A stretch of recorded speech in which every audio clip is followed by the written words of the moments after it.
Salute, salute. This is King Solomon.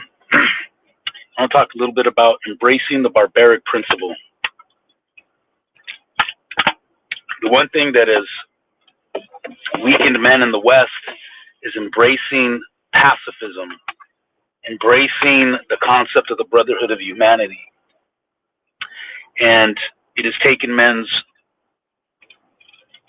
edge away, right? So, as West men, we have to embrace the barbaric principle. What is the barbaric principle? We're talking about spirit, mind, and body, right? Spirit, that's your worship to the Creator, right?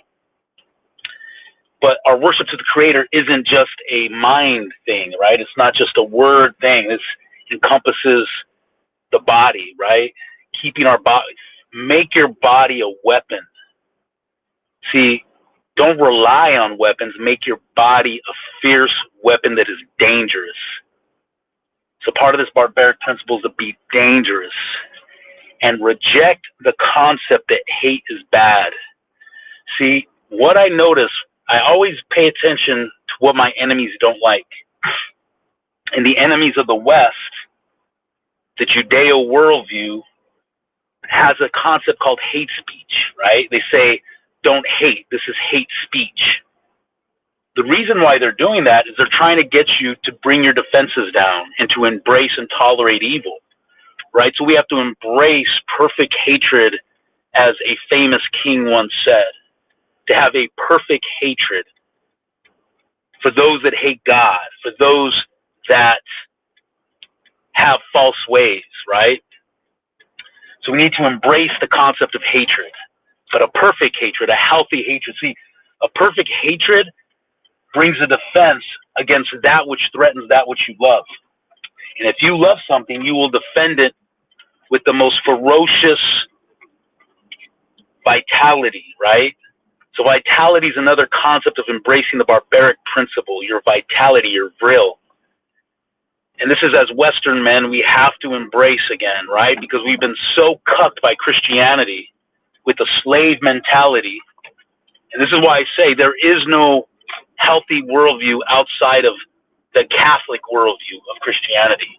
Every other worldview has basically created what the West is now, right? So the West has created this concept of love that has become nothing but a four-letter word for queers and hippies.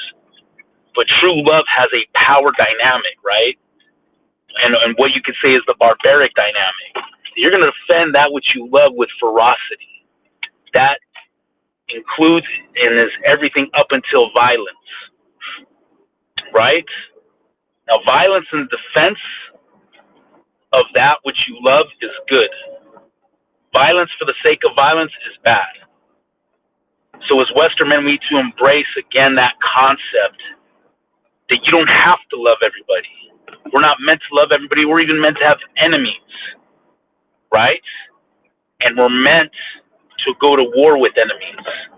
And see, largely the modern era, and what started all of this was humanism, right? And it was humanism at the root of the Protestant Reformation. And that's why you have the modern concept of Christianity of just love everybody, don't hate. But we see in the Bible there's hate, right? But this is, again, speaking from the patriotic worldview. The patriotic worldview, as Westmen, must have that same pioneer spirit that our ancestors had, where they conquered the frontier, and they didn't do it by laying hands and praying for people. They didn't do it by loving people. They did it with ferocity. They did it with tenacity, vitality. And this is the barbaric principle.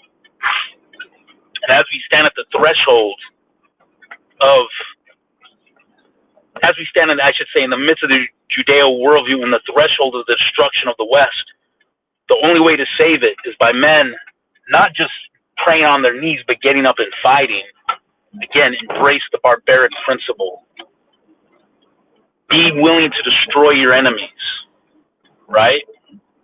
Do not let the spirit of this age, the Judeo worldview, which works through Christianity to make you docile and tolerant Reject that and leave sentimentality.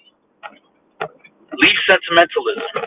We're not in the age where it's time to be sentimental about things. We have to live in the now and look forward towards the future, right? And the concept here is also not to wait for a 5'5" Jewish savior to come save you. See, your savior already came 2,000 years ago and saved you by his blood, not so you could sit around waiting for him to save you again, but so that you could occupy, you could advance, right?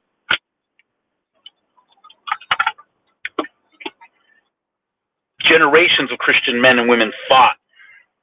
They didn't sit there and wait for a savior to come from heaven. They fought. And the barbaric principle in our recent times, you see it in the frontier and the forest of America. And we know that there's a document out there that gives us the right to embrace that frontier spirit again. And wherever you may be, you can embrace that spirit. It's how you live your life. Taking care of your body, exercise. Embrace the natural world and reject materialism, reject egoism, right? The egoist spirit is the spirit of Judea. It's the spirit of Christianity. So you must embrace the Aryan worldview, which is a worldview of chivalry, honor code, honor culture. And the best people that exemplify this is our conquistadores, the crusaders, the conquistadors, our Catholic warriors. See, modern Christianity is filled with docile men and women that want to love even the most perverted of people and evil of people. See, when you embrace the barbaric principle, you make war. You put the fear of God in people. Salute.